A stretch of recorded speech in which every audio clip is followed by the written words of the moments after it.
The cult of the self dominates our culture. This cult shares within it the classic traits of psychopaths: superficial charm, grandiosity, and self-importance, a need for constant stimulation, a penchant for lying, deception, and manipulation, and the incapacity for remorse or guilt. It is the misguided belief that wealth, fame, personal style, and personal advancement, mistaken for individualism, are the same as democratic equality. It is the celebration of image over substance. Fame and wealth are their own justification, their own morality. How one gets there is irrelevant. And as we sink into an economic and political morass, as we barrel toward a crisis that will create more misery than the Great Depression, we are controlled, manipulated, and distracted by a society awash in electronic hallucinations and social media. The consumer culture and the cult of the self are not designed simply to entertain. They are designed to drain us emotionally, confuse us about our identity, make us blame ourselves for our predicament, and condition us to choose the illusions of unachievable happiness and keep us from fighting back.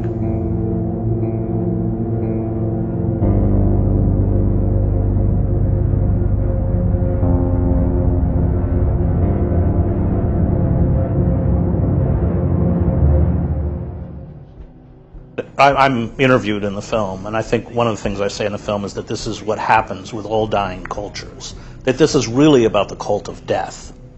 And when I went to divinity school, we were taught that idols, the idol worship, begins with the consumption or the sacrifice of others, but always ends by your own sacrifice on the altar of idols. That's the danger of idolatry.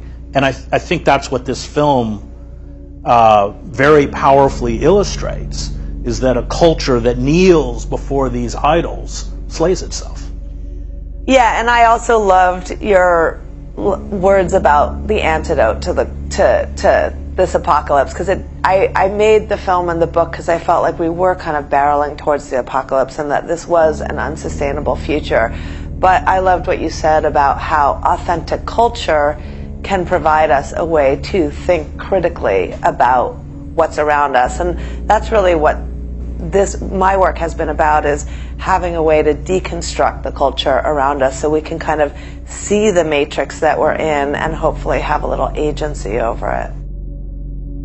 Boston-born Lauren Greenfield has been exploring culture through photography and documentaries for more than 30 years. She also directed the HBO documentary Thin, which follows 4 women with eating disorders working toward recovery, Beauty Culture, a critical examination of beauty and pop culture, and The Queen of Versailles, about the owners of one of the largest and most expensive homes in the country till the crash of '08.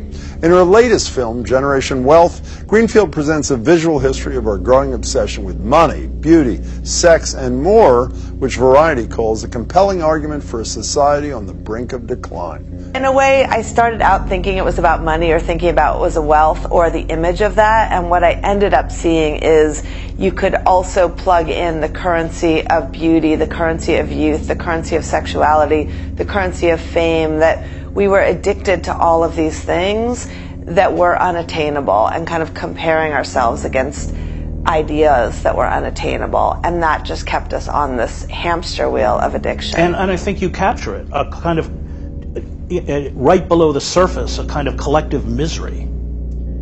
Yeah, it's almost like all of the subjects in the film are searching for something that can't fill a kind of emptiness that comes from trauma we kind of learn in the film. And so they're all kind of trying to get somewhere that they never get to.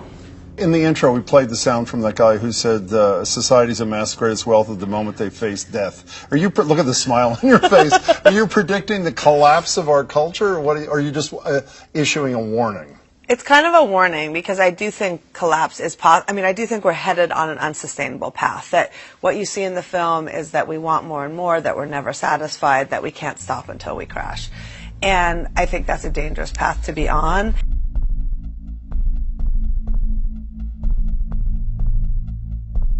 The world's first gender-neutral clothing store has officially opened in New York City.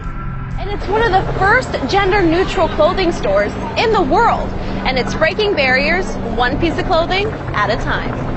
Everything we're doing is breaking a barrier. We're looking at everything and turning it upside down and saying, why is this? Just because it's been this way doesn't mean it should continue to be this way. Breaking the binary. That's the motto that this New York store goes by. We do our very best to ask everybody what their pronoun is. So is it he, him, she, her, ze, zed, they, them?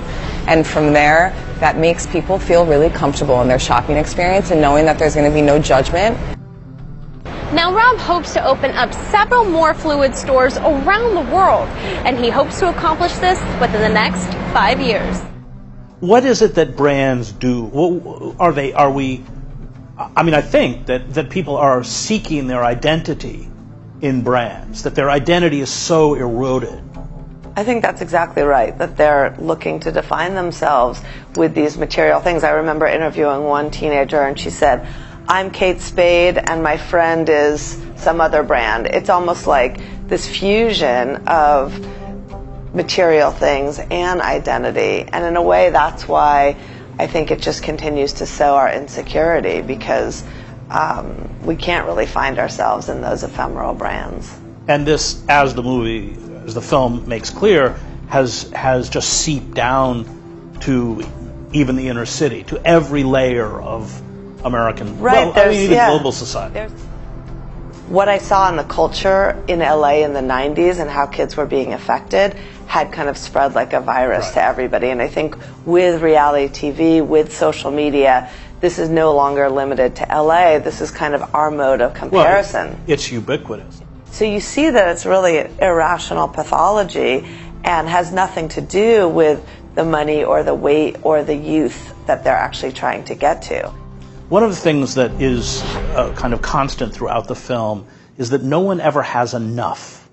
No matter what they achieve. It reminds me of Proust. I don't know if you've read Proust, but you never achieve happiness because as soon as you have what you think is happy, there's always something glittering out there, and in fact perpetuates a deep unhappiness. I think that's something you hit several times. Yeah, I think that's kind of the core of what the movie's about, and also kind of the core of capitalism, which sows this insecurity in all of us and then can sell us something to fix that, only to find a new problem. In the film, one of the things that really struck me was talking to a Wall Street banker who said, everybody in finance has a number. And they say when they get to that number, they're out of the business. And they get to that number, and it's not enough, and they change the number. And that really resonated for me.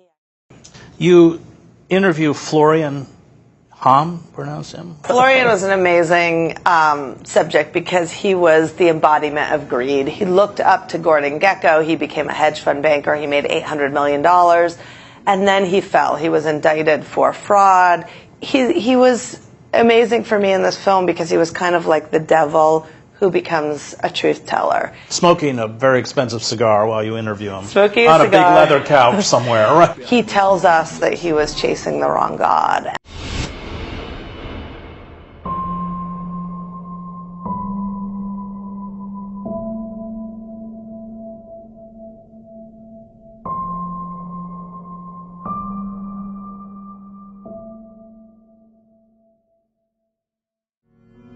Well, of course, this is the theme of King Lear. It's really when you're in the rain on the heath, no better than a beggar, that you understand. And it feels like we might be in that time. We're headed there. We're headed there.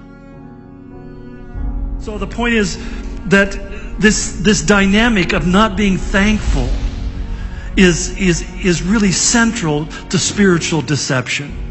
It's the thing that makes us begin to go adrift and look for something else. And we begin to go searching for something else because almost a familiarity has bred a contempt or at least a lack of appreciation for what we have. How many things in life do we not appreciate until we don't have them anymore? But from Lot's point of view, he saw himself simply just moving up the ladder of success. And one of the things that I came to discover in my own life is that sometimes being successful is not safe.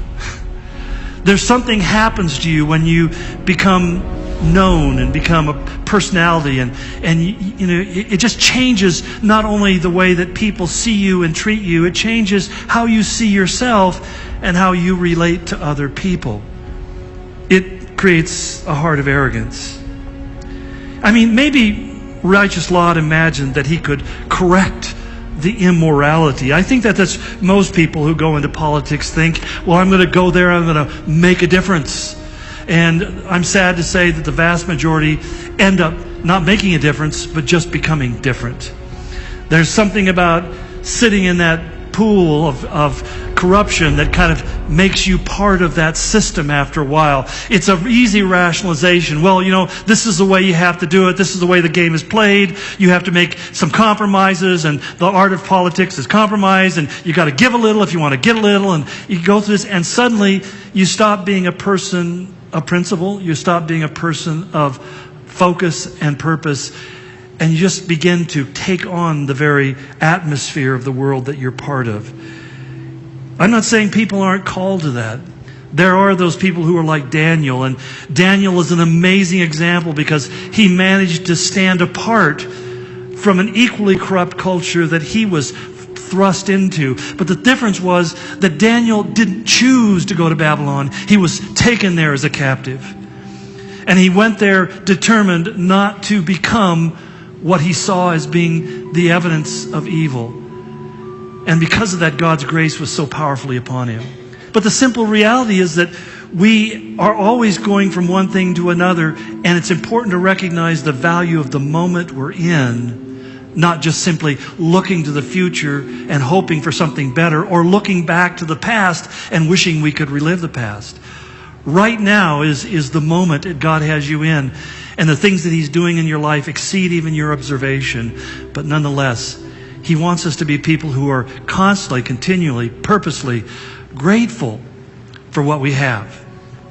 He knew what he was going back into, and he just went back because there was a certain satisfaction, there was a certain ambition in his heart.